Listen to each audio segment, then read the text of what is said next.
The woman in the third room.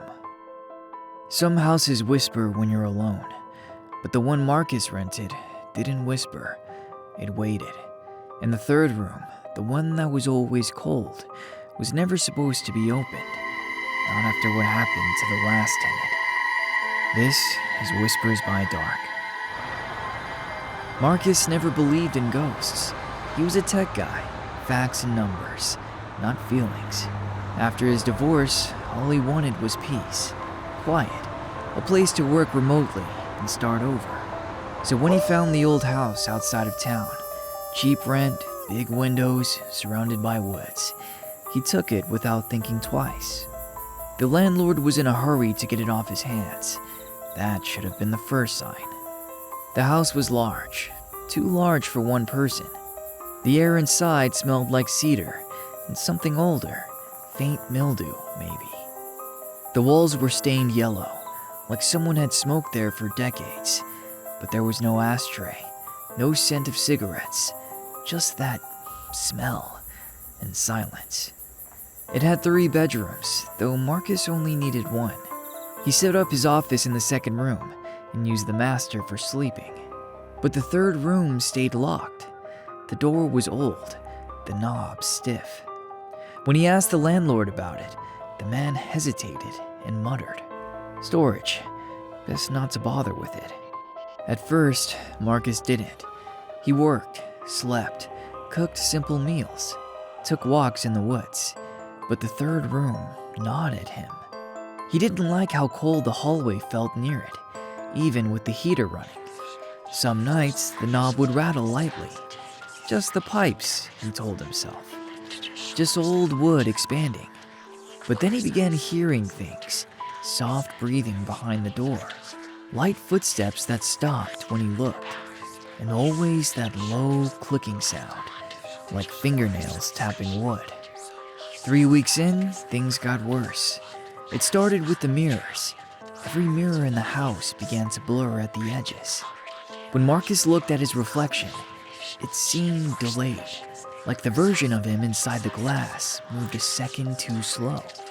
One night, he passed the hallway mirror and saw something behind him. A figure, thin, tall, with long black hair hanging forward like soaked ropes.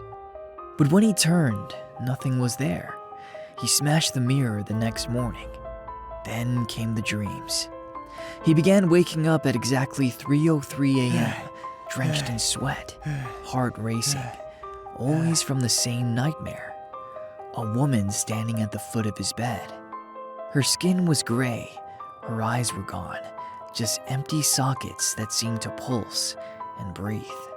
Her mouth was stitched shut with thick black thread, and yet somehow Marcus could still hear her voice in his head. Open the third door. He stopped sleeping. He moved his bed into the living room, but the voice followed him there too. The footsteps, the sound of something dragging across the floor in the third room. One night, he found muddy footprints leading from the locked door all the way to the couch where he lay frozen. He tried to leave, packed a bag, booked a hotel, but when he got into his car, the engine sputtered and died. The air grew ice cold, every window fogged up, and across the windshield in dripping letters, something was written from the inside. You unlocked it. Except he hadn't. Until that point, he hadn't touched the door, but the house had. That morning, the door to the third room was cracked open an inch. Marcus stared at it. Every bone in his body screamed to leave, but something inside him, a pull he couldn't explain, dragged him forward. He reached for the knob, cold, wet, like something had been licking it. He turned it slowly.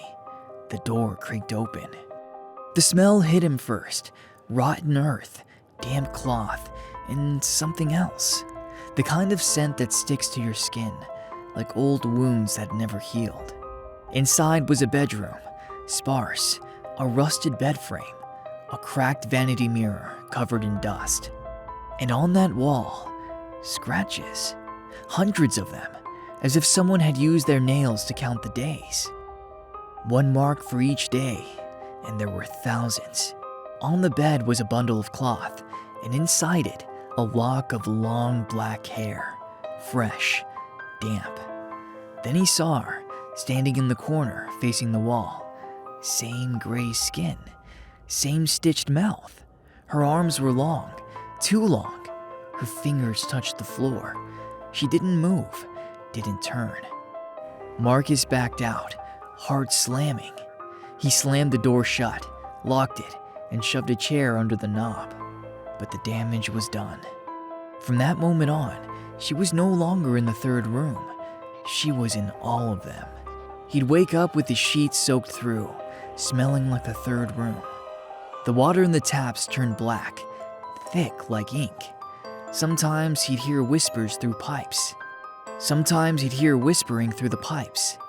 Other times, the whispers came from under the bed. He tried to call the landlord. No answer. He looked up at the house, found nothing until he searched local police reports. That address had a history. He boarded up the windows, but still, she came. One night, he woke to find the third door open again.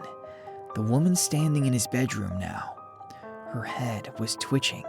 Her mouth was unstitched, hanging open too wide, like a pit. He screamed, but no sound came out. She raised one finger, pressed it to his lips. "You live here now," she whispered. He collapsed. The next day, the neighbor called the police. He hadn't seen Marcus in days. When they arrived, they found the house empty, but the third room was open. Inside, the scratches on the wall were fresh again. One more mark had been added, and in the mirror, smeared with blood, were 5 words. "You let her out again." To this day, no one stays in that house longer than a month. Rent keeps dropping, tenants keep leaving, and every time someone moves in, the third room always starts locked. But somehow, it always opens. Some doors are locked for a reason, and when you open them, you don't just let something out, you invite it in. If this story chills you, tap the like button, subscribe for more true horror stories. And don't forget to check your third room tonight. You stay safe out there, folks, and we'll see you in the next one.